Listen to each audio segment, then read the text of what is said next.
Sprache von Hermann Hesse. Die Sonne spricht zu uns mit Licht. Mit Duft und Farbe spricht die Blume. Mit Wolken, Schnee und Regen spricht die Luft.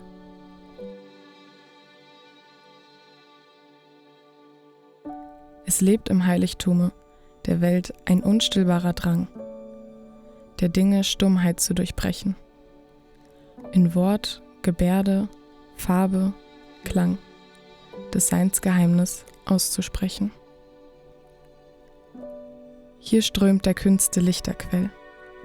Es ringt nach Wort, nach Offenbarung, nach Geist die Welt und kündet hell aus Menschenlippen ewige Erfahrung. Nach Sprache sehnt sich alles Leben, in Wort und Zahl, in Farbe, Linie, Ton, beschwört sich unser dumpfes Streben und baut des Sinnes immer höheren Thron. In einer Blume, rot und blau, in eines Dichters Worte wendet, nach innen stets sich der Schöpfung Bau, der stets beginnt und niemals endet. Und wo sich Wort und Ton gesellt, wo Lied erklingt, Kunst sich entfaltet, wird jedes Mal der Sinn der Welt, des ganzen Daseins neu gestaltet.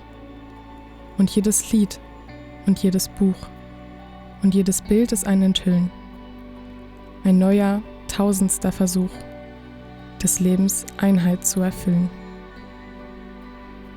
In diese Einheit einzugehen, lockt euch die Dichtung, die Musik, der Schöpfung Vielfalt zu verstehen. Genügt ein einziger Spiegelblick. Was uns Verworrenes begegnet, wird klar und einfach im Gedicht. Die Blume lacht, die Wolke regnet. Die Welt hat Sinn, das Stimme spricht.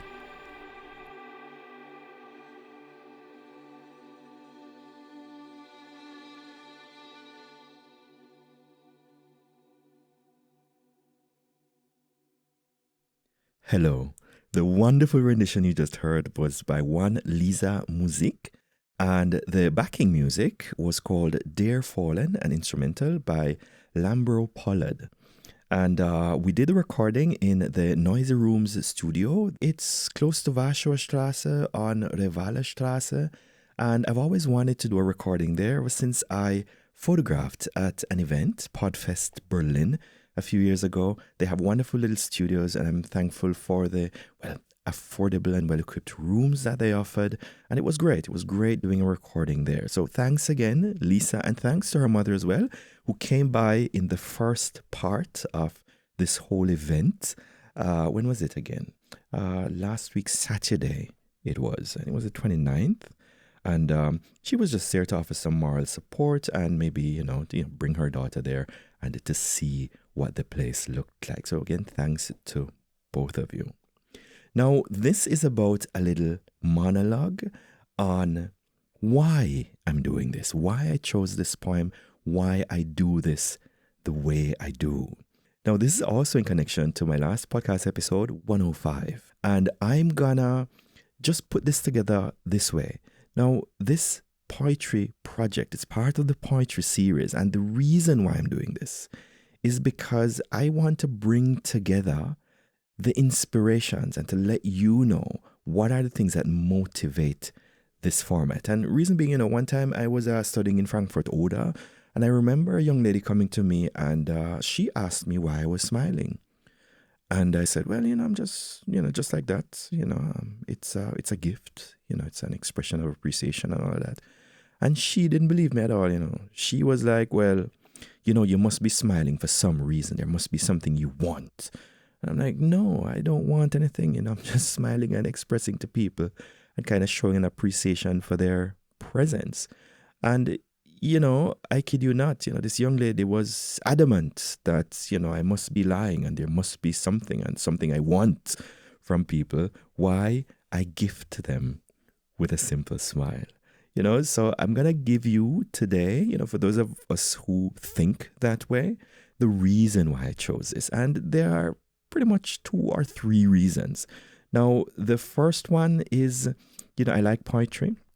I like wordplay. And if it wasn't for kind of wordplay and use of metaphor and irony and all of that, I would never really have developed an interest in learning German in the first place. So this is a celebration of that, first and foremost. Second of all, the inspiration came to bring this poem and what it says in connection with two of my ongoing projects, actually. One of which is what I like to call my Amplified Intelligence project that's going on. It's an AI model that's originally designed to help learners of Abitur English Berlin. She's finished now, and there's actually a pilot program running.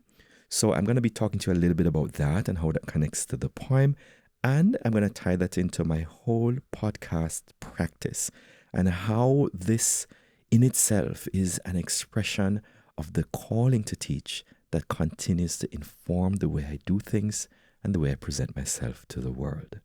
All right, so I hope you like it. As I said, these 3 things: podcast practice, Sibylle, and, just my analysis of this poem. It's not going to be too long, and I'm going to try to do it as quickly as I can. Feel free also to ask me if there's any kind of clarification that you need. All right, so let us start without further ado. Now, when Hesse writes Sprache, he starts with a simple, almost childlike idea. He says, Die Sonne spricht zu uns mit Licht, mit Duft und Farbe spricht die Blume, mit Wolken, Schnee und Regen spricht die Luft. That means the sun speaks to us with light, the flowers speak with scent and color, the air with clouds and snow and rain. In other words, the world is not mute. Before any human mouth opens, before we invent grammar or poetry or podcasts, there is already a conversation happening. Light hitting a bedroom wall in the morning, the smell of coffee in the kitchen, the rumble of a bus, the sound of footsteps in a school corridor. That is the first message.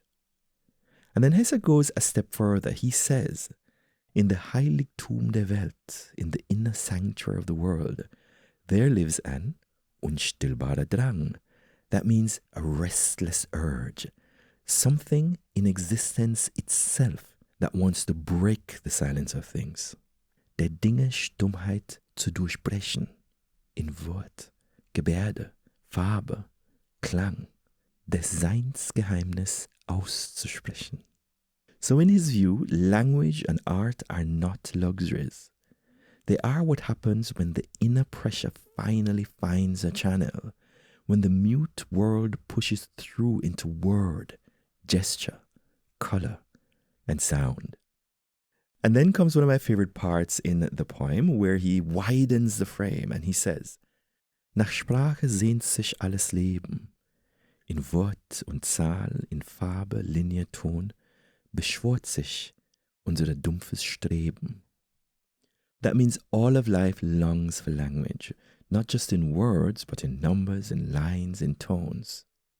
Suddenly we're not only talking about poets and musicians, we're talking about spreadsheets, exam rubrics, Instagram feeds, chord progressions, little drawings in the margins of our homework book or homework sheets. All of that is what we could call our dumpfes Streben, our dull, heavy, half-conscious striving, trying to become clear and to articulate. And then Hesse says every time we make something, a song, a book, a painting, it is what he calls ein Enthüllen, ein neuer tausender Versuch, des Lebens Einheit zu erfüllen. A new 1000th attempt to fulfill the unity of life. So then, that unity is never finished. It's not given. It's attempted over and over and over again. Every time someone writes a poem or a post or draws something or records a voice note or a podcast or even writes an Abitur essay. And then in the end, he lands in this quiet insight. What arrives in our lives as confusion, as mess, as verschworenes, can become clear and simple in a poem. Hesse says, Die Blume lacht, die Wolke regnet, die Welt hat Sinn, das Stumme spricht. That means the flower laughs, the cloud rains, the world has meaning, the mute speaks. That's the arc of the poem in one line. Language, in the broad sense, word, number, tone, image, music, is how the mute world becomes meaningful experience. And that's exactly where my Sibylle walks in. Okay, so now we're going to be talking a little bit, just a little bit about my amplified intelligence that I put together. I'm very proud of her. And I'm just going to start by saying when I built Sibylle for my students of English in Berlin-Brandenburg to start with, I didn't start from how do I get them to write perfect English, right? That's never really been my approach. Perfection is, I always say, something that I only promise in my own language, and whoever wants perfection can pay for it. But that's just me being a little bit cheeky. But I'm gentle to myself where learning a second language is concerned. So I never really pretend to either be capable of or willing or wanting to create any kind of perfection. I started from a different question. And the question is this: where in their lives is something mute that needs to speak? That is important also to me because as someone who has learned German as a second language, sometimes I sit there, I remember I'm not really mute anymore, but at the beginning when I first came here, there were moments when I felt I was mute, as I felt if I couldn't speak, I felt helpless. And there were moments when, I just couldn't help myself. I felt useless, I'm not going to say less than human, but I felt really mute. People didn't understand me. I couldn't express myself in the way that I wanted to, and that was very frustrating. So this comes back to what Hesse refers to as a kind of Stummheit. Sometimes that Stummheit, it's tangible, you feel it. It's the feeling of sitting in an exam and suddenly having no words, for example. The anxiety of thinking in 2 or 3 languages, but having to write in only one that is probably not your own. The social position where your perspective is never quite the center, feeling as if you have to take on the perspective of others and repeat what it is they give to you. That's never really been my goal, I aim for critical thinking and giving people the space, the room, the tools to articulate also creative thinking, to express creative thinking and express what they feel, what they want to say. It's about the everyday experience, things like racism on the tram, that's a reality for me in institutions all over the place, subtle forms, bold forms, all sorts. But, it's not really the story of my life. But there are things like pressure at home. There are things like climate fear and Weltschmerz, that's something that affects young learners as well. And all of these things, these things that never quite become the story. How do we navigate all these things and frame them in a way, in an acceptable way that gives meaning to maybe the exams, the argumentations that we have to put together for these exams? Now, Hesse would call that, all of these things, der Dinge Stummheit, the dumbness of things. Sometimes we just can't see the meaning of some of the approaches that we're forced to take. And sometimes some of these things, some of these expressions, feelings, emotions, they are not given room, not given the stage to articulate. And moving on to, how Hesse sees the world, he would say there is an unstillbarer Drang to break that silence. So again, for me, in terms of breaking that silence, Sibylle is not a machine that produces perfect, nice English. Well, yes, it can be perfect and it can be nice, but that's not the main goal.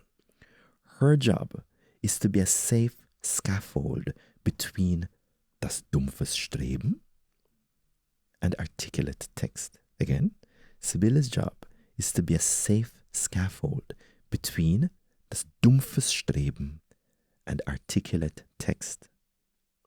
Now look at what she actually does. Now, Sibylle uses Erwartungshorizonts. She uses exam operators, of course, like outline, analyze, discuss. And, she considers things like word count.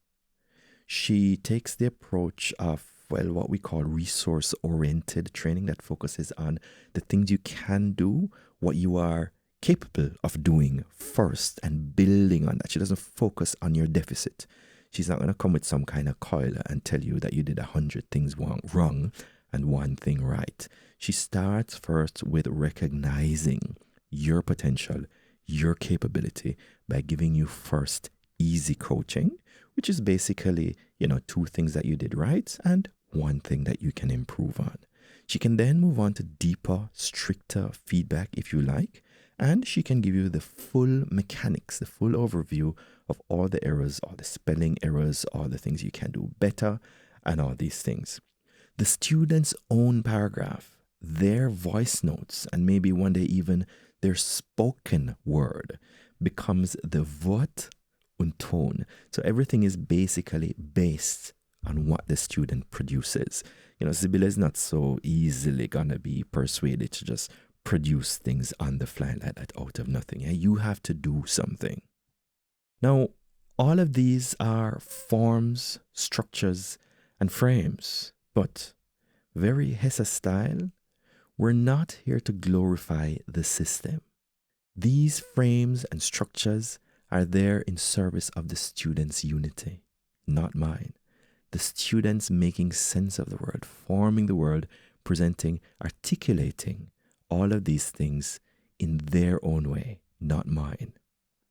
Now, every time a 17-year-old, for example, sits down in Berlin-Brandenburg with Sibylle and they struggle through a paragraph on climate change or media or identity or the American dream or what have you, you could see that in true Hesse style as ein neuer tausender Versuch, des Lebens Einheit zu erfüllen. But this time, Leben means her life, his life, their life, right now in school, probably in the same exam year. Now, the question is no longer, is this the perfect essay? But, is this another honest attempt to let the mute parts of my world speak? So that brings us to the question of ownership. Ownership of what is produced. And that brings us to another keyword, ghostwriting, which is something that, and I'm just going to admit, I know a lot of students just use AI to generate texts, and sometimes they don't even read the texts, right? But as far as I'm concerned, and as a teacher, I know that this is something that will be done. AI is the future. I will not be the one to fight against it or pretend that I can. It is something that I also use for my work. But the question is, can you own what is produced? Do you really understand it? Can you defend it? Now, what ghostwriting means is, as I previously said, just producing stuff off, from a prompt, yes, and presenting work that is no longer your own or is not your own at all. Now, Sibylle guards against ghostwriting, is not encouraged within the system. And every time you ask her to do anything like that, there's a specific menu item that can do that a little bit, in steps. But the students are asked to consider their ownership of what is output through a series of reflection questions. And these, these safeguards include things like making sure that, there is a first draft that is presented by the student. There is reflection, of course, that goes on. There's concept questioning, reality and ownership checks, such as, do I understand this that has been produced? Can I defend and justify it. Why is this the best order of argumentation, for example? Can I change perspective on the fly? How did I come up with these points, right? What was the most difficult argument to build? And all these things that you have to ask yourself, reflect on before you put something out. So the idea is not that Sibylla is going to do the work for you. She will give you very strong recommendations and very strong guidelines, but you have to produce the final work. I mean, you won't have her in the exam anyway. Her job is to help you to frame and to think in a way that will train you to produce this on your own in exam situations. Now, one of the last principles that kind of informs the way I created, built, configured Sibylla is an idea that I mentioned in my last podcast episode, the meaning of meaning. And the line goes like this: listening not only for vocabulary, but voice, and learning not just grammar puzzles, but gaze. Now, what does that mean? That word gaze, it means to look at, to stare at, to observe. Observe something and to perceive a deeper meaning behind what was said, how it was said, what led to that being said, what informed that was said, and what was not said. So it's a fuller perception of what stands before you, not just what is on paper, for example, not just the literal meaning, but the metaphorical, the psychological, the philosophical, and all these other aspects, the whys, the how, the where, the who, the when of what is said, right? This all-encompassing, this overarching view of something, right? The reflection that really should happen when, let us say, for example, Sibylla produces something. You have to know it. And that is what is referred to as ownership checks. Because who knows, maybe you're called up by your teacher one day to say, oh, this is so beautiful. Can you give us some insight into how you found this genius? Now, in closing off this tiny little episode on how the Sibylla project ties into this Hesse poem, what we're trying to do here with the students, what I'm trying to do, and Sibylla as well, is trying to give you permission to give stage to the different perspectives around the things that you are called to discuss, right? You can converse with ideas and shape your argument in a way that fits to the requirements, in a way that articulates the competences required by, for example, Bellina Zenat, in order for you to get good grades, right? So it kind of helps you to, shift perspective a little bit, to think outside of the box and to reflect.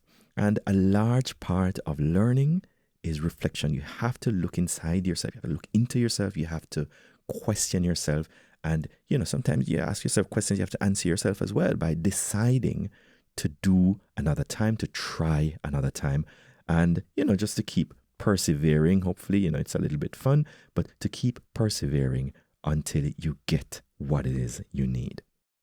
Okay, so now we're going to tie this into my podcasting practice and the motive of choosing this poem and having it recorded in such a nice way. Now, back in 2019, one man and one mic. No AI assistant or anything like that.